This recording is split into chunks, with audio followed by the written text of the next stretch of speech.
I'm Coach JB here at the TPL lab. Again, I'm back with Ava Reinhardt, and today we are going to talk about the beginning mechanics of getting used to the bat tracks and getting yourself set into a good launch position, and then working through the ball, feeling that barrel work with that bat tracks.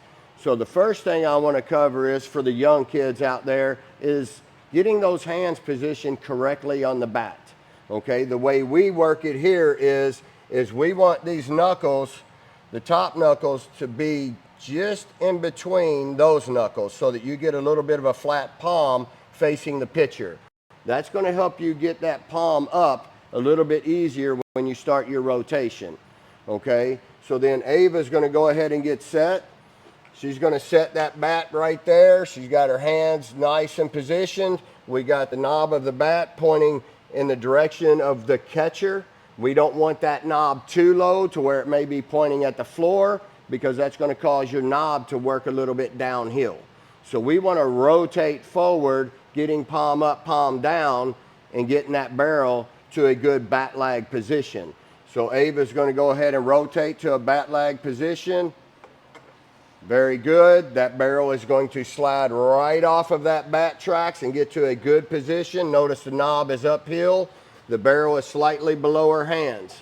Okay, great position right there. Hands are above the ball. At that point, she's just going to work that barrel to the ball. Great contact. She's got the bends in her arms. Looks like a little bit of a home plate. Okay, and that keeps her from, or that allows her to extend through the ball after contact. If her hands push past the barrel, then your barrel is dragging behind the hands. So we're going to get more of a hit and a rollover because we can't extend through that ball. Okay, the next thing I want to come back to is getting to a proper launch position. Okay, the biggest thing that we work on here is getting these hands separated, loaded when that front foot moves forward. Okay, so Ava's going to demonstrate. Boom, hands kind of load back a little bit. She's nice and wound up right here.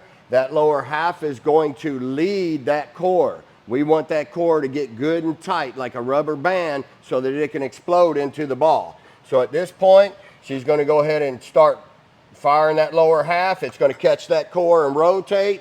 Now she's at her bat lag, contact, great position right there. Okay, it's very easy. This is very simple to do because you don't have to worry about your barrel dumping down.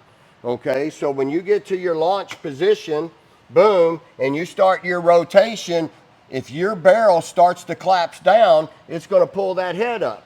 Okay, that helmet's going to pull up. So you're going to get that instant feedback of, there goes my hands dumping down in the back. When really all you've got to do is rotate and turn and let that barrel work right off of that bat tracks. Okay? The thing just, it helps you young kids and you kids that are trying to be great hitters keep that barrel in the zone longer. And it's going to give you instant feedback. Okay? Getting to the launch position is huge in being able to time pitches up at that high level when you're seeing high speeds. If your foot isn't getting down on time, you're going to be late.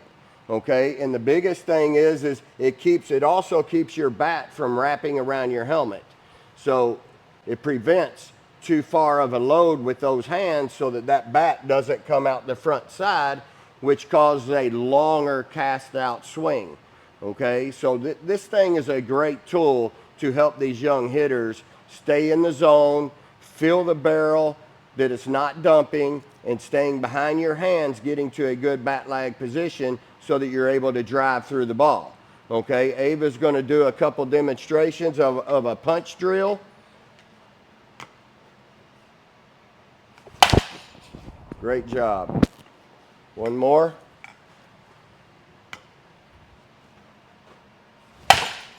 Nice, nice. Now, the other thing about wrapping your hands around the barrel around your head is that pulls your hands too far back, okay?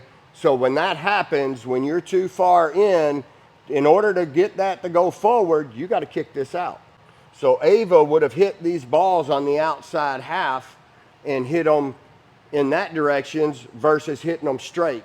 Okay, the key is to stay inside the ball so that the barrel works to the ball. The hand should always be inside. If your hands are casting out, guess what? Your barrel's going to cast out. If your knob is going downhill, your barrel's going to go downhill. So we get working forward so that barrel can work forward into the ball.